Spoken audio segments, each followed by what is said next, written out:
Dagoon, you can leave because Lindsey Smith isn't here today. It's the PHNX Suns Show.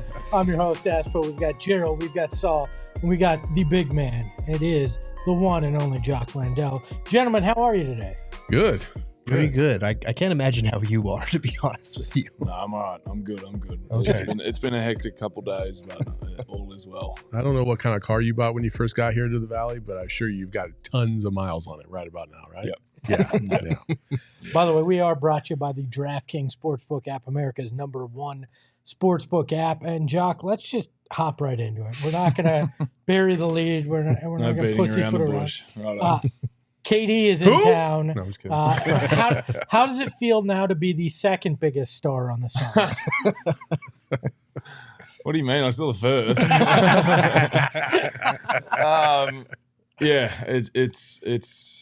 it's pretty surreal to have the starting lineup that we do. I mean, it was one thing kind of coming in and being amongst CP, Book, and DA, and then you add this piece to the puzzle, and then we signed Terrance Ross. It's just like it's all happening. So it really is a heck of a year to be a Phoenix Sun. I'm pumped about it, but I mean, obviously he's injured. We haven't seen him play as a part of our team yet, but just seeing the body of work he's done, in the gym, rehabbing and stuff thus far, it's like you get why he's Kevin Durant. So yeah, it's pretty special. It's a little weird because from us, from a fan's perspective, Kevin Durant walks in front of you, you're like, holy shit, that's like him, and he's on our team. However, I can't even process what it would feel like to be like, I'm about to play with this dude, for real. I've been watching him my whole life. This is crazy. It's nuts. That's it. I mean, watched him a lot when I was kind of growing up, and now to be a part of it with him is special. Had to attempt to guard him at the Olympics. So not well. It was like the whole second half. We were up going into I always talk about it with Book, and luckily they haven't brought it up yet, but it was like the whole first half we were winning. We got up 20 or something, and then we went into the second half, and they just kept throwing it to him on the left elbow, and everyone else was just huddled up in the corner, and they were just like, all right, KD, go win us this game, and they smacked the living crap out of us. So yeah, it's I'm happy he's on the same side now. Are you gonna have flashbacks in practice though when you got to go against him like that? When they put him on the Mikal probably. Yeah, I think as he starts ramping up, we'll have to play a little bit of 3-on-3 and stuff, and I had to do it against Book, and anyway, it's a nightmare. I was curious because last night, I mean, obviously as a media member, you can kind of feel the buzz in the crowd with him there, and it seemed like the way you guys were playing kind of amplified that. Yeah. But as a player, what was that atmosphere kind of like last night? It was unreal. You feel the excitement levels going up a notch, as the team has as well. So you feel in the locker room guys are running around man, I'm playing with Kevin Durant now. I got to step this thing up. So it's everything's just going up a level, and that's what needed to happen. For us to win this thing this year, we needed that. We needed to take it to another level, and I feel as though he's brought that juice with him. So yeah, it's exciting times, man. I'm pumped. How do you balance the excitement with staying focused? Because obviously big goals, but this is an exciting moment as well. How do you make sure you stay locked in? I think that redefining or honing back in on what your role is on the team was important for me. I think adjusting that has been a little bit of like a mental transition for me in the past couple of days, now that there are like so many guys on the team, and that kind of like simplifying all that allowed me to just like come back down to earth and be like, right, there's still a job to do, and it's not just going to be a walk in the park. Like, we still got to go beat some really good teams. So I think everyone kind of went through that excitement. I mean, it was a low after trade deadline, then we bounced back up on a high, and I think after that Atlanta game, you could feel that the energy was just out of the building for us a little bit.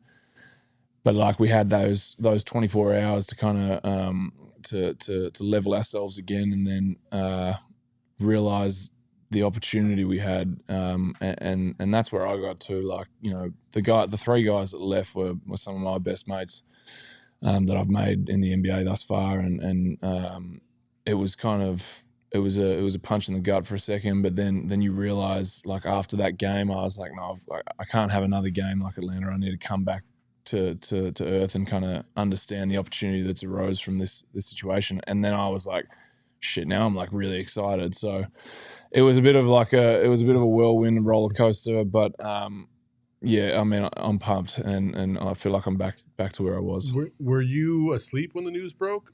I was knocked out. So welcome to the club. Right, it was crazy. I missed the whole show. I didn't even know it existed. So the team found out actually the whole team except for like three of us were awake when it dropped. And we're hanging out in the hallway for a couple of hours, just like, you know, seeing them off, I suppose, because we didn't know when we'd see them next was. So they were all kind of sitting in the hallway in the hotel, like chatting, just, you know, getting around Mikal and Cam and reminiscing, I suppose, and that, which is really cool. Like, that's what they meant to us. And I was like non-existent. I was not there. Like, I woke up in the morning, like I strolled down into the lobby, getting ready to go to, like, didn't even check my phone. Don't have Twitter.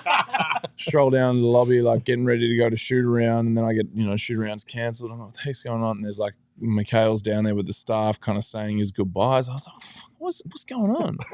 And that's when like the penny dropped, and I was like, oh shit, okay, like see you later. So, did you have a moment of panic? Was I part of this too? Like, oh man, the whole day is just a panic. Like, mate, like I'm trying to have this nap, and I'm just staring at the steering, like, oh god. But yeah, again, I'm pumped. It's great. You know, we've got a heck of an opportunity. So I got through that panicky moment, and then I was like, all right, I'm a part of it now, so let's go. It's very interesting that you talked about, you know, like, obviously the goal is always to win a championship, but, you know, through the season, especially, you know, the middle part of the season, it was getting kind of rough there for a little bit, just because of injuries and stuff. Yeah. And the belief, you know, can wane a little bit, and then all of a sudden you make a move like this, and you can feel, not only with the team, but also with the crowd and the fan base, that they've just been reinvigorated with this energy. When you go to practice and your guys' team's approach, has the intensity picked up in practices? Like, is there a noticeable difference, or is it just like, we know we have a chance now, like we have a good chance to really bring this home? I think that the confidence for us never really waned. Like, there was a time where there was frustration around the group, but there wasn't a break in confidence. It was, I mean, you look back at the injury list that we had, it was unbelievable at times. Like, we had 7 of our top 10 guys out at one point. I thought you were going to play point for a little bit. Yeah, so did I. And then I think that we all kind of understood that, you know, with the team that we had, we had a chance, and you saw it earlier on in the year. I mean, we started out the season in what, like 15-3 or something like that. I don't know what the exact numbers were, but like, we were good. Like, we were beating some good teams. So we never really lacked the confidence. It was just, we were struck with the injury bug really badly, and obviously you lose 30 points a night for 2 months in book, and that hurts you. But we always understood that there was going to be some rough days there with what we had, and you know, we still gave it every game a crack, and we tried to come home with the W, but it just wasn't happening for us. But then you add KD to the mix, and you're like, crap, like, and you talk about KD a lot, but with TJ Warren's a heck of a player.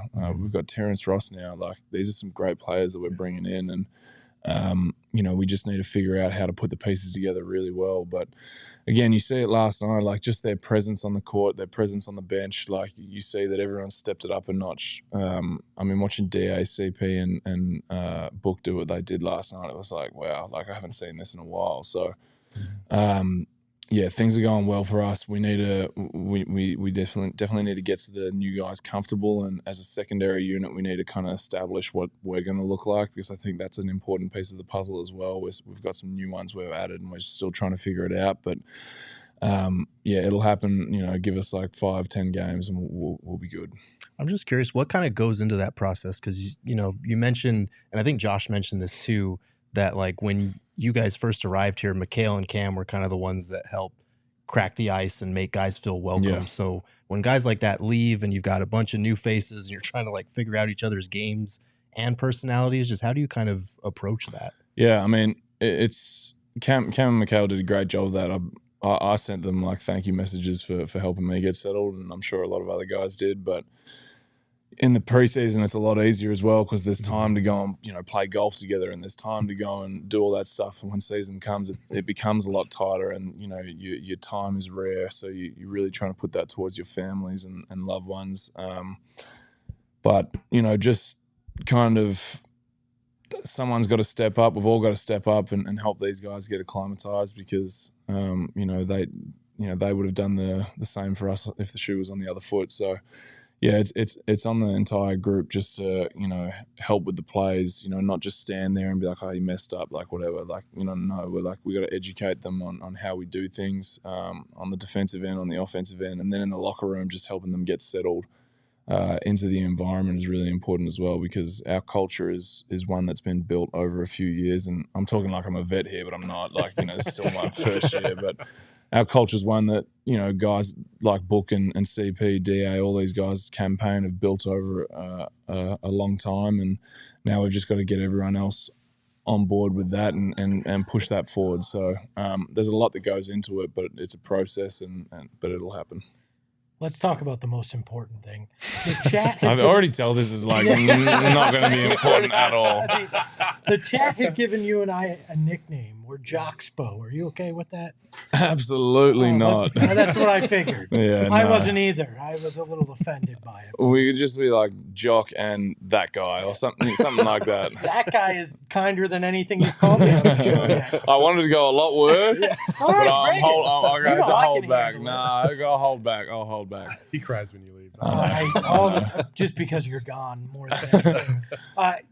All-star snubs. We haven't had a chance to talk about this in terms of this team. Yesterday, in particular, Damion Lee did not get the call for the 3-point contest. Mm-hmm. How much crap is that? This seems like a very political list that they went with certain names, but to me, it feels like a bunch of crap. You know what the problem with it for me is that there are like 3 or 4 all-stars in that, right? Yeah. Like they're getting their time in the all-star game. Let someone like D. Lee step up and be a part of the weekend and be a part of the 3-point shooting contest. I mean, he had like he was telling me, I didn't even realize, but he had like 2 nights of off shooting, which pulled him out of best 3-point shooter in the NBA. Like, how is he not in the 3-point shooting contest? Right. I'm not shocked about it at all. I mean, Cam Johnson had a great 3-point shooting year last year, and he didn't get in. And Cam Johnson, to me, is a little bit of a more high-profile name than Damion Lee. If you took away the relationship with Curry, I would say. And I think that's what a lot of people know Damion Lee as. Is he's kind of been a journeyman a little bit, and he has a relationship with Curry. He gets to the Suns, and he has a phenomenal year from 3. And I'm not saying he doesn't deserve it, but I kind of felt like that wasn't going to go his way. Well, we asked him in the locker room about it, and he was kind of saying there's apparently certain criteria, at least that's what he heard, as far as a certain number of makes and attempts that you have to get to be part of it. But surely he's there.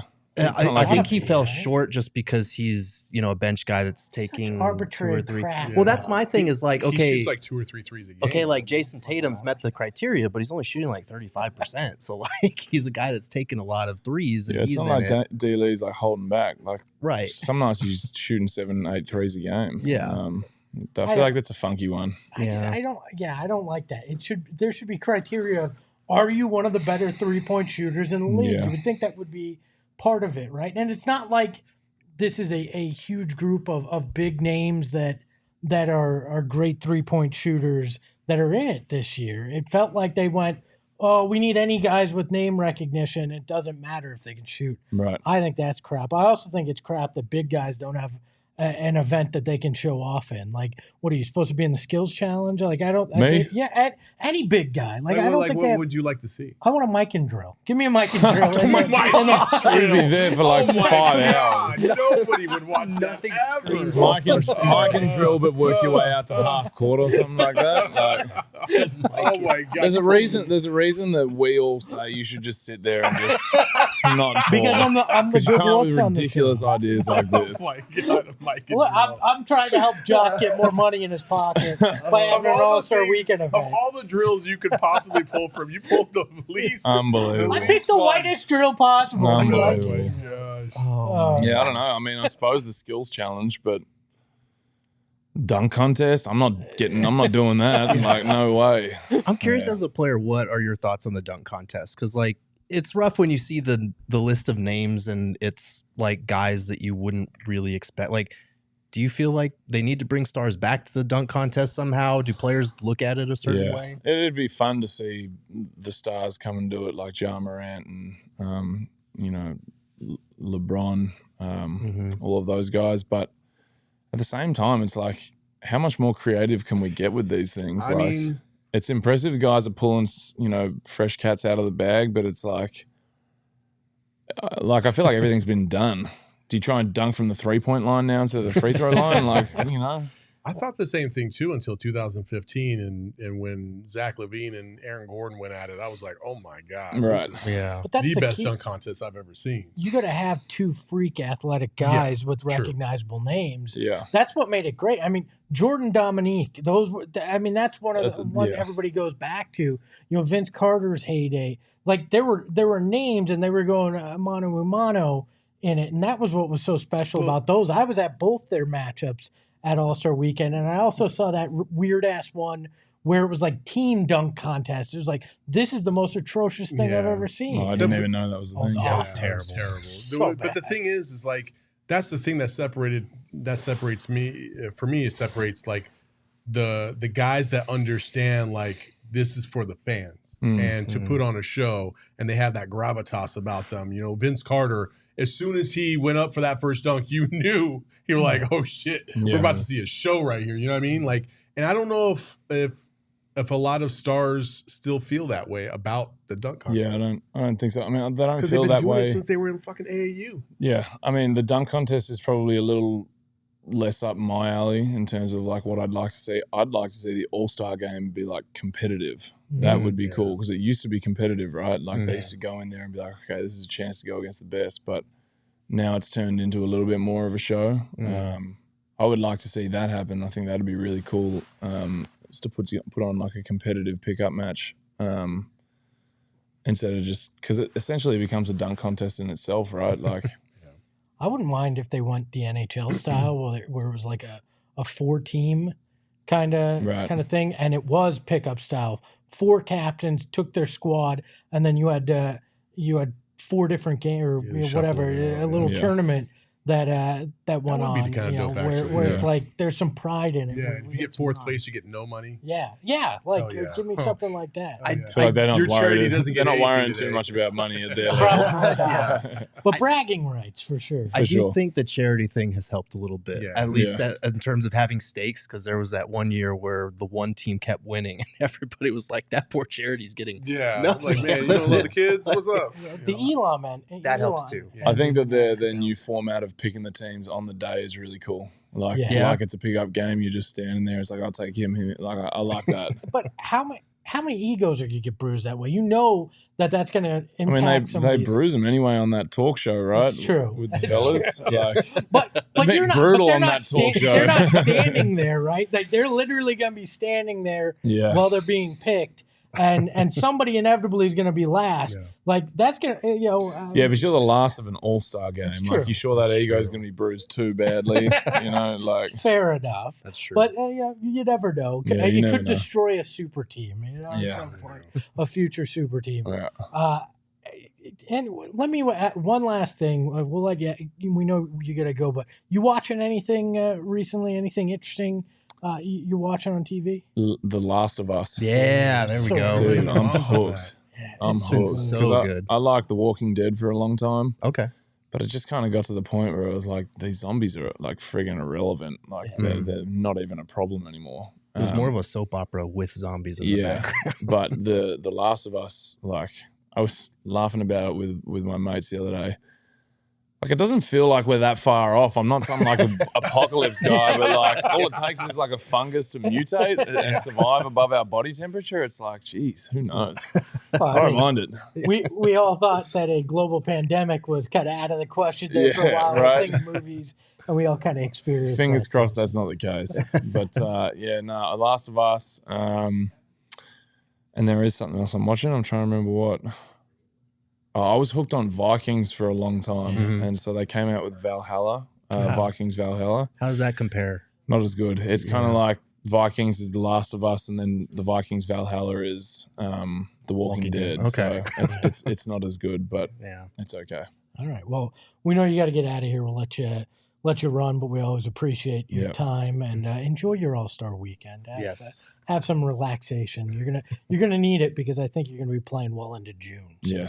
Yeah, that's right. Up to Flagstaff, so we're excited. Enjoy. We're excited. He's Jock Landale. You can follow him on Instagram. You can watch him on the court when the Suns play. Always a pleasure to have him here. And Saul, you got a new shirt you want to tell the people about. Yeah. Let's go ahead and get to it.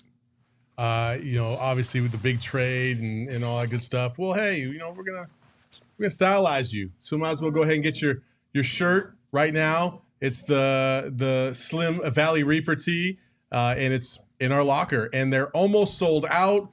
We're gonna have to restock soon, and it's gonna be phenomenal. So make sure you pick yours up today, and more importantly, you can grab yours with the purchase of a Die Hard membership as well. Mm-hmm. So why don't you go ahead and grab that? Because a Die Hard membership is only $80 for a whole year. You get discounts on tees, you get discounts on all our merch, you get access to members only email from the one and only Gerald, and also he'll personally write you an email. And also Craig Morgan and company. And so it's phenomenal. It's a great deal. We have a tailgate or a takeover that we're going to soon, and people got discounts for that. That's all sold out. But you get first dibs on it if you are in our Discord as well, and you get a membership to that as well for being a diehard. So Slim Valley Reaper tee, grab yours today before they're all gone. I love that shirt. I feel like when they first unveiled it, I was still in a foggy haze of everything that was going on. But like this isn't real. The detail on the face with the sun and everything, it's the pretty hair cool. being pretty accurate. I'm not going to go into that. But you have to go in the locker room. I'm not saying it. I'm quiet on that. It's cold outside. Jock left this chair nice and warm. So there you go. That's nice at least. And if you want to feel nice and warm, our friends over at Four Peaks have got you covered with the best brews in the valley. This is the worst transition ever. What do you want? What do you want? I had to move seats. The chair feels so warm. I feel like Jock is cuddling me right now as we speak. Oh, Jockspo in full effect. But anyways, Four Peaks, our friends at Four Peaks. Gerald's got the Sun Brew, which is the sexiest beer. I did not know I could be attracted to a beer can. I'm attracted to the Suns Brew can. We'll put this over here. Also, I got some Wild Wheat Joy Bust, one of my favorites. That's got a lot of issues today. What do you want? I hate hosting, right? Come back, Lindsay. But I love Four Peaks. I know we all do here. Their A Street Pub is one of my favorite places to watch a game and to enjoy a brew. Food spectacular as well. And they're also great on social. You can follow them at Four Peaks Brew to get all the latest about them. And you can also go to fourpeaks.com/events for all your entertainment and beer week needs as well. So what's better than drinking a beer, pairing it with some delicious Girl Scout cookies, which we were talking about this the other day, and you wouldn't think it would be good, but I bet they have like a sommelier of cookies and beer that go, this Samoa pairs great with this particular beer. I get a box of it, get a 6-pack. You're in for a great All-Star weekend. You would love it if there was really such a thing as a sommelier of cookies and beer. Oh, I could be that guy. I could be that guy. You could be the beer guy? No, I could be the cookie and beer guy. Oh. I could sit there and tell you what pairs good with it. I actually think the Wow Wheat would pair quite nice with a Thin Mint. I I don't care what you think. at all. Oh, God, Somebody give me damn. some Thin Mint Yeah, now, please. you're already banned from this. He's gonna Like, lose the job before he ever got it. Oh my So, goodness. Pair some delicious Girl Scout cookies with your Four Peaks. Check out Four Peaks cookie or cooking. Just make sure you finish the sentence, please. Check out No. Four Peaks No. Cookie Pair No. at their 8th Street pub location Oh my in God. Tempe on February 16th. Espo, I'm gonna turn your mic Must off. be dog. 21 or older to enjoy responsibly. We need a Tony Reality like mute I mic think- function. I think I've broken. I don't know why. I can just mute him right now. Yeah, like we'd let Ebba be the Tony Reale on the show. DraftKings also make sure that you hit up the DraftKings. Do you even know who Sport- Tony Reale is? No. No, It's but it's the idea. It's the idea. Oh. Man, Espo's on a heater right now. An all-time heater. Saul, you Finish wanna your read ad the read. Finish. At least I'm not getting killed for the ad reads like Max by the chat. I mean, Max took Dude, bullets on how the do you Rising die on show. your own supply? That's what I want to know. I know. It's How does pretty my bad. man get murdered by doing the one thing that he created? I know. He writes the ads, and he That's couldn't tough. even read them You effectively. know, for those of you who don't know, we have all staff meetings and Max always hands out like who did the best ad read of the month or who did. We might have to create an award with worst ad read ever. Oh no. And Max, the creator of said ads, is going to take the first one home. I would like to go on record that everyone in the Rising chat, first of all, are cretins, and I don't respect Oh, any wow. of their opinions. Wow. The reason why that they do not like my ad reads is because I'm just a great man of transitions, maybe a little pun, maybe a little play on words here Okay. and there, and it's not that the quality is lacking; it's the fact that they don't appreciate it when it's right there in front of them. Would you I've like been to there make up before. for it and do a DraftKings ad read right now off the cuff? You wrote the shit this morning. How I can mean, you come not? on. How do you not remember?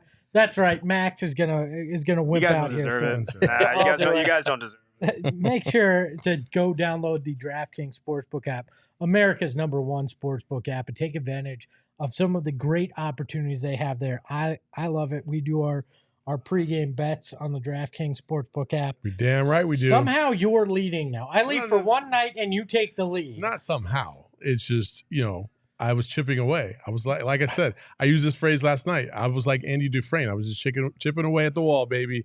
And then finally, I got in there. Weren't you in third?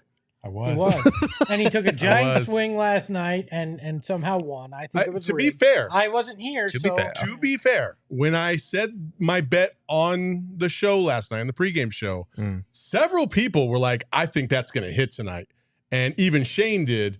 And so I felt pretty good about that bet. And especially after the first half, I was like, damn, I'm halfway there with all these dudes. I'm pretty sure I'm going to hit this. But I think that's been some of the most fun that we've had in that show Oh, yeah. is adding that element where we're doing this together. And they have a really cool social feature on the DraftKings app as well that you can do the same exact thing, have a group of you that all get in on the same thing, or you can kind of go against each other head to head on that. I highly recommend you do that because it's a lot of fun on the DraftKings Sportsbook app. So download the app now. Sign up using the promo code PHNX. New customers can bet $5 on the NBA and get $250 in bonus bets instantly. It's that easy. Only at DraftKings Sportsbook, an official sports betting partner of the NBA with that code PHNX. Minimum age and eligibility restrictions apply. See show notes for details. Hello, said Max. More like minimum. That is who said that? Yes, okay. And Phoenix Riser says, thank you, Espo, for a wonderful ad read. I just convinced an entire small village to use code PHNX. Perfect. That is why our fans are the best. And Eli says, Espo's ad reads, and I just lost it. It went up. Espo's ad reads are like Norm Macdonald's ad reads for Man Great. If you know, you know. Damn straight. That is a compliment, the late great. The late great Norm Macdonald there. Let's talk about Terrance Ross. Sure. Became official yesterday. He is Today. a member Today. Well, I guess technically last night, but yes. they announced it today. Everything is just blending together. Yes. But it is official as of right now. Terrance Ross is a member of the Suns. Don't worry, those of you that were asking me, he's not wearing Sean Marion's 31. He's wearing Eddie Johnson's 8, which is fine. But you can clip that and send it to Eddie. But where do we talked a little bit about Terrance Ross and if we wanted him, but what I want to talk about is how does he fit in with this group now? What will he be able to come in and do? Go ahead. Yeah, I mean, I don't know if he's going to fill that 5th starting spot. I think there's a strong case to be made for Josh Okogie. There's a strong case to be made for Torrey Craig at this point. But he is a guy that will come in and be a movement shooter. We've discussed this the last time we talked about him, but he's shooting 38% from 3. He's drilled 39.5% of his catch and shoot looks, and he's 45% on corner threes. That alone, if you put him on the court with even 2 of DA, Chris Paul, Devin Booker, and KD, he's going to get lots of open looks, which is something that he has not gotten a lot in his career. I mentioned this last time, but in openness rating on the basketball index, he ranks in the 2nd percentile in terms of how many of his looks are open, which is terrible. That's a lot of contested looks. Yes, you want to be much higher than 2nd percentile on that. And he historically has never gotten a lot of open looks. If you go back to 2013-14, which is the earliest season that they have this data, it was 10th, 7th, 6th, 6th, 10th, 0, 0, 0, and 1st percentile. Jesus. How do you wind up in the 0 percentile? You're always covered. He's well known as being a spot up shooter. Teams cover him. I don't know if it's part of his release. It's just very smooth, and he doesn't mind shooting over outstretched hands, which is a helpful thing to you in the playoffs. And the other thing that I kind of discovered when I went into detail on him on gophnx.com, he's actually, surprise, a sneaky good mid-range guy. Like, shocker. Another mid-range guy. Like, he takes more than half of his shots from 3, but another significant chunk of his shots are from the mid-range. He ranks in the 92nd percentile at his position in terms of how many shots he takes from there. And he ranks in the 86th percentile in terms of how efficient he is from there. So he's a good scorer from the mid-range. He's good at putting the ball on the floor. He can navigate pick and rolls a little bit as like a secondary guy. An okay playmaker, but he's a guy that can help you offensively. The big question for him, obviously, defensively, can he kind of lock in? Because historically, since he was with the Raptors, he has not been on very good defenses. So my thing on Terrance Ross is you brought him in to score and really bolster that secondary unit. In addition, with TJ Warren, campaign coming back, and then you have Jock and Busy down low. Ish, if he gets converted, we don't know yet. Landry Shamet, whatever. There's just a lot of moving pieces, and but you know that you have 2 certified bucket getters on that bench unit right now, which is what I think the Suns are really, really looking for. Now they can fill that other spot, whether it be a power forward or a point guard, if they so choose on the open market, if they would like to, or they can just keep either Saban or Ish. We'll see. But I think that's the benefit of Terrance Ross, is that he's going to be able to score. He's going to be able to get you some buckets. You're not going to have to extend KD, CP, Book for long periods of time, because you can rely on that bench unit, especially when you're coming down the stretch of this season. Being able to use guys like that. And then once you get to the playoffs, obviously that bench is going to shrink up to probably about 8. But right now, that bench is like 12. And they got to figure out what guys are all about right now. Right. So we've got another member of the mid-rangers. I'm allowed, liking that they got another guy that can do that. But I like his three-point shooting. But a lot of people remember him for athleticism, winning a dunk contest. Is this a guy that still has sneaky athleticism, or is it at 32 that those days are behind him? He still has sneaky athleticism, but he does not attack the rim very often. I think in terms of shots at the rim, percentage of shots around the rim, he's only in like the 7th percentile at his position. So he really doesn't drive a lot. He does have a good floater for when he gets into the lane, but he typically doesn't get to the basket and finish unless it's like, a wide open cut or a fast break or something like that. And then you'll see the athleticism. I think that'll help, especially defensively. He chases a lot of guys off the ball on that end, and he's good at navigating ball screens.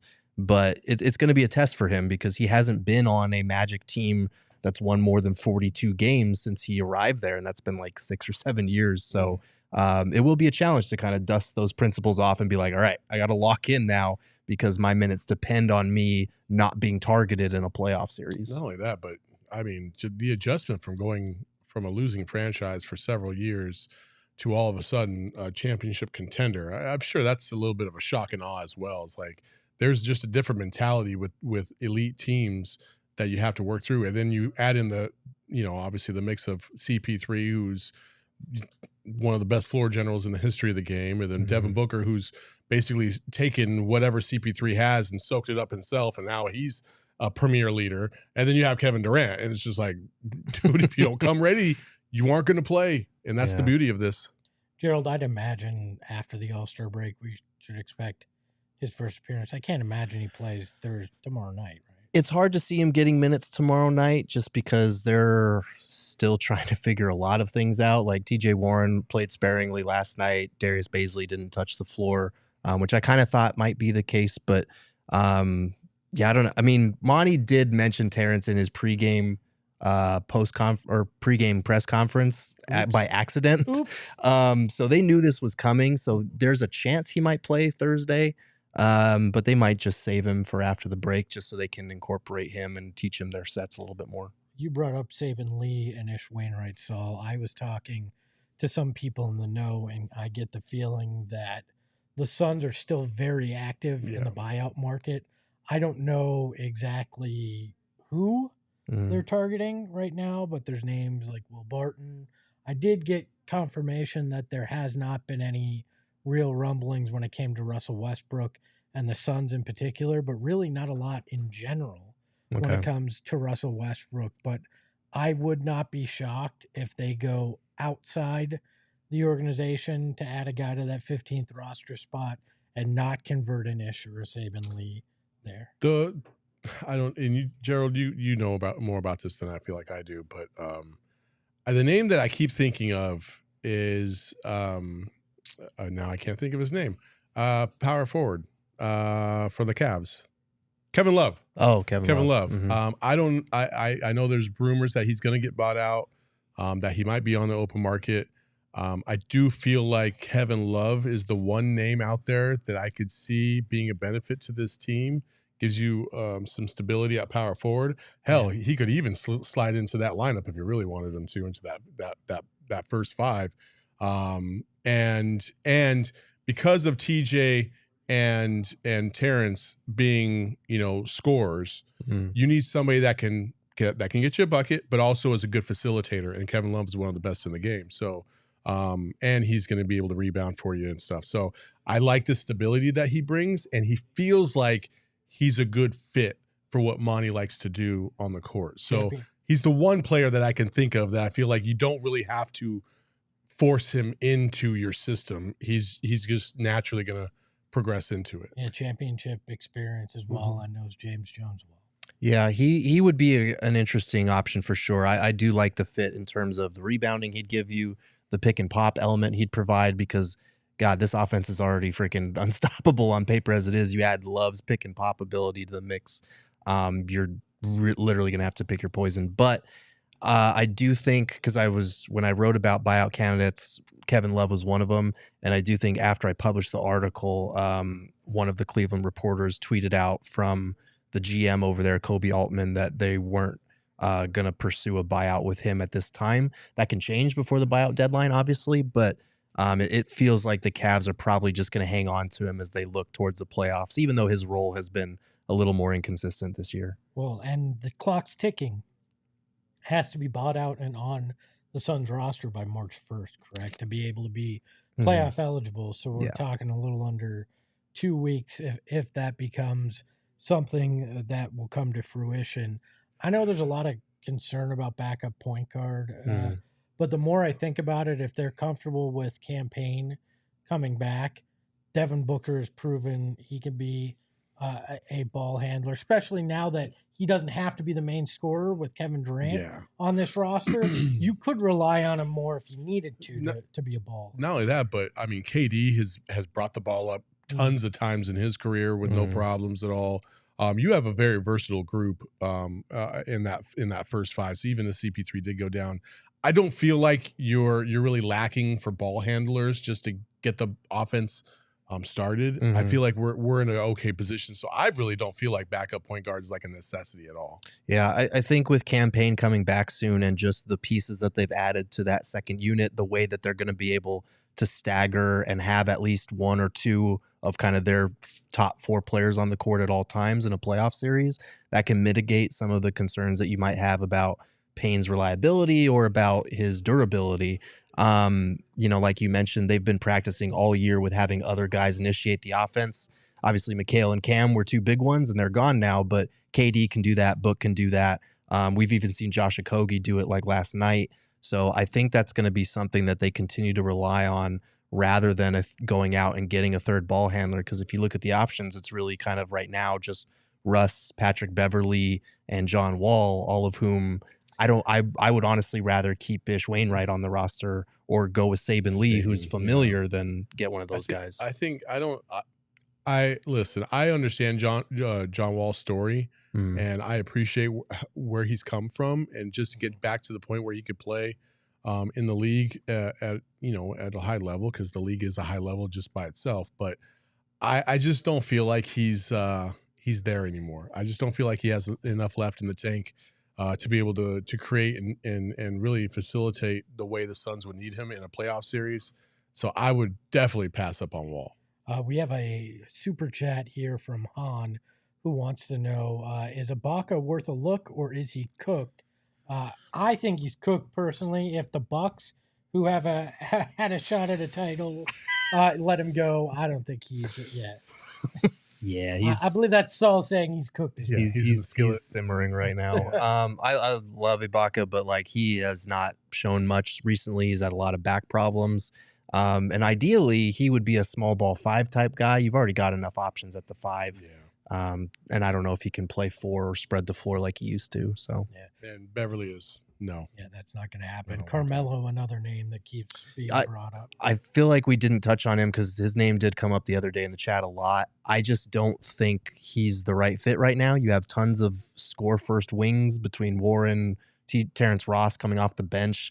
And at this stage, I don't know if Melo can defend at the level that warrants him getting minutes over a Warren or a Terrance Ross. Yeah, I tend to agree. Plus, since he is a free agent, can he sign at any point and still be on a playoff roster because he's not a buyout guy? I believe so, yeah. So maybe if something were to happen, that's a name. I don't see it. If they didn't go there before. Yeah, if they didn't pull the trigger when they had 85 dudes out of the lineup, why would they do it now? Yeah, unless they really feel like, hey, we want to let him ride the coattails to get a ring, right?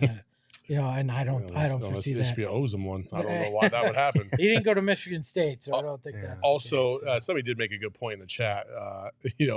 If the Cavs were going to buy out, we're going to buy out Kevin Love, but they knew that the Suns would be at the top of the list to get him, they might opt not to do it just because of that mortgage friction. Yeah, that's true.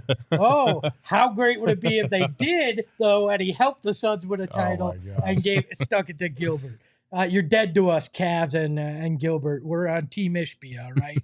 UWM for life. Let's go to the other super chat we have here. Biscuits and Beer says, has there been any talks that you're able to share on who may get the 5th starting role once KD starts playing? Yeah, so this is something I'll be writing about either tomorrow or the next day, depending on how crazy KD's press conference is tomorrow. But there are some good options, and Monty did say after the game that it could be a situation where they start Josh Okogie some nights, they start Torrey Craig some nights based on the size, because obviously if you're starting Okogie, you are giving up some size. He does have like the 7-foot wingspan that helps make up for it in the defense and the athleticism, but Craig is a trusted guy in their rotation, even if he made some rough passes last night and for the last couple months. Rough dribbles. Yeah. But Craig has been good for them filling in as a starter this year.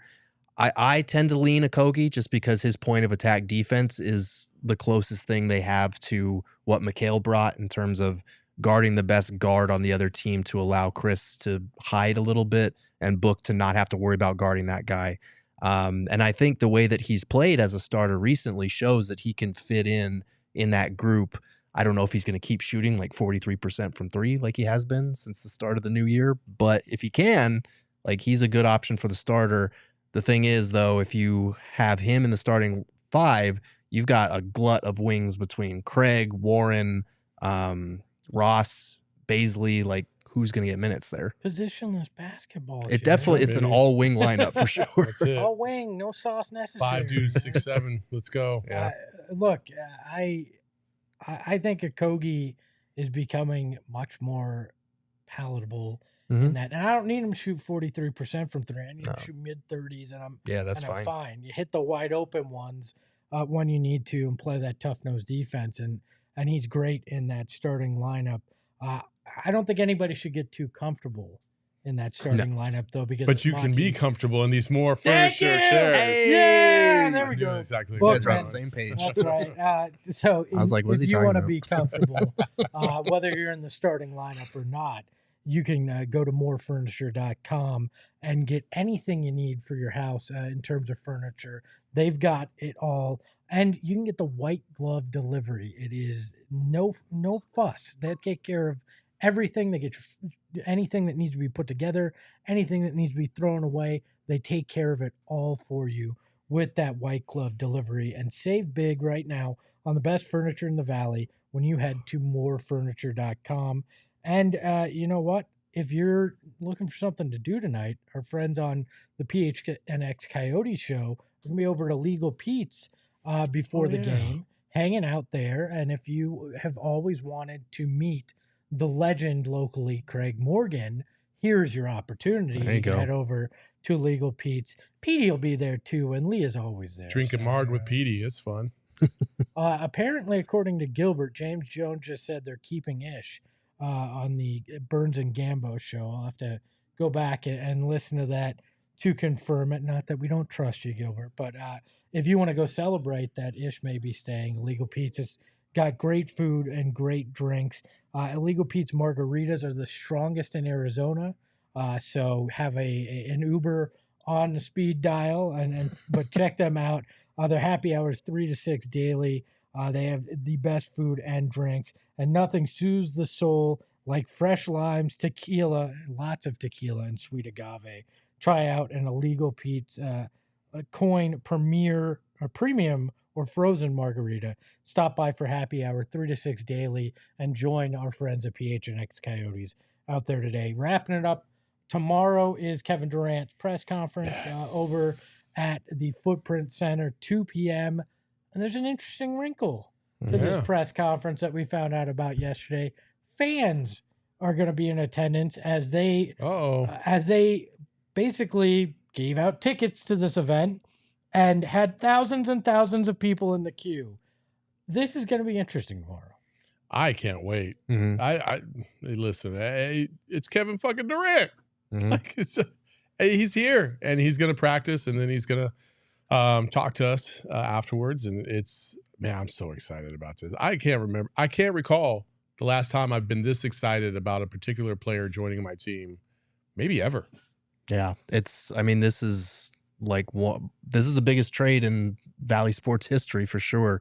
So they're making it a huge event. It's cool that fans are going to be in attendance. I don't know how many or what the setup's going to look like. It could be a zoo. I didn't get confirmation, but I imagine the press conference is taking place in the bowl. Like they got to be sitting in the seats. How else are you going to be able to do that without it being complete pandemonium? It could be like the Ishbia conference where they have kind of a section cordoned off near the back where the fans can be. I don't know how many fans are letting in. And then they're just going to wheel out a basketball hoop and Katie's just going to take some shots out there in the pavilion. Yeah, it should be exciting. Like we've had some already the new ownership press conference was really upbeat and exciting. This is going to be taking it to a whole nother level. And you could, like I said, like I wrote about last night also on gophnx.com, like there was just this palpable sense of anticipation and excitement in the building for what's coming next last night. You could feel it. You could see it in the way that Booker and CP3 and DA were playing out there. And I think we're going to feel that again tomorrow in this press conference. It's going to be fun.